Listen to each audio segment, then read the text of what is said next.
for your medicine, baby? Yes. You having a good day?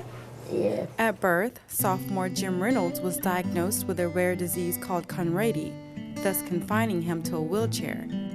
The physical impairment prevents him from using his arms and legs, and yet he finds ways to excel above the norm, be kinder than necessary, and more determined than most. I refer to him as my little ray of sunshine because he's just always chipper, always has you laughing. You never know what he's going to say. We have days in here where we laugh a lot, days in here where where he works, and he's really tired and ready to go home. But we have a great relationship. He keeps me going every day. He's such a bright and well-rounded person to deal with some of the issues that he's had to deal with in his life, and he inspires me. From the time he arrives on the campus of Robert E. Lee until the time he leaves, Frank Hibbs stays by his side. I work as his hands when he's at school. I scribe for him and do anything that he would need to do with his hands that he can't do. So I'm there with him almost the entire day. There's very, very few times during the day when we're not together. Jim's life does consist of some kind of independence. His high-tech wheelchair allows him to get around all on his own. Jim uses a chair that's specially designed for him. It has a sip and puff system.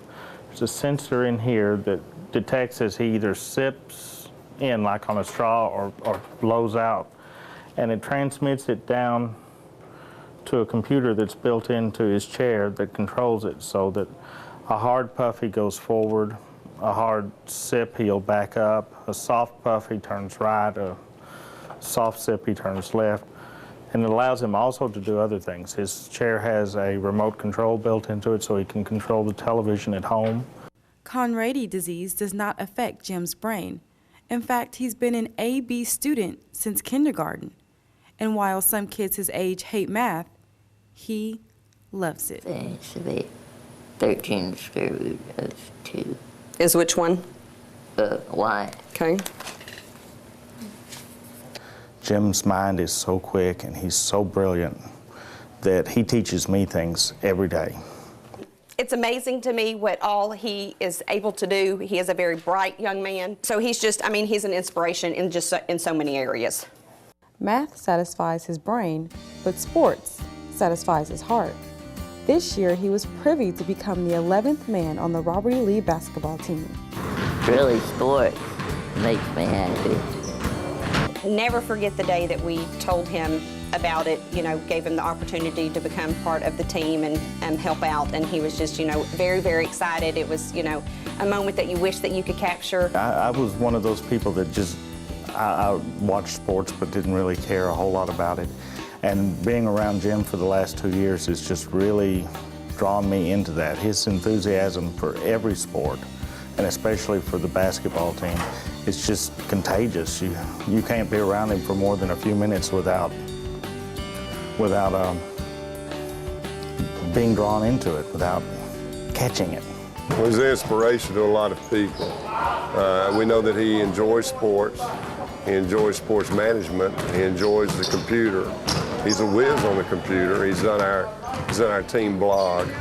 But more than anything, he's just a fine young man of character and integrity. Jim is the creator of the Red Raiders boys basketball blog. He keeps fans informed on how well the season is going. One fan follows him all the way from Spain. So how does a kid like Jim use a computer? Easy. With an advanced piece of technology called an eye gaze computer. Jim was the first person in Tyler to get one. The way it works is there's a camera in here that is aimed at his eyes, and it follows the direction his pupils move. And with an on-screen keyboard, he can, by looking at the letter, he can click the mouse and type. And this is how he does a lot of his blogging and a lot of his classwork. This is just the beginning. Jim has bigger dreams for the future. I want to be a coach, either baseball or football or probably basketball. In the meantime, he'll just continue touching lives. And he's not limited by what he's been given physically. He doesn't let it limit him. Great personality, super wit, and very articulate, and he carries himself very well. And despite his circumstances or the health issues that he has to deal with on a daily basis, he still does everything that he is capable of doing. The way he keeps going every day with the difficulties he has to face, and when I see him come to school and I know that he's in pain, and I know that just getting around is difficult, and he still comes, and he still works, and he does such excellent work in school. In spite of the pain and in spite of the difficulties he has to overcome because of his condition. Jim has a will to succeed, just like the team he loves to watch every Friday night on the court.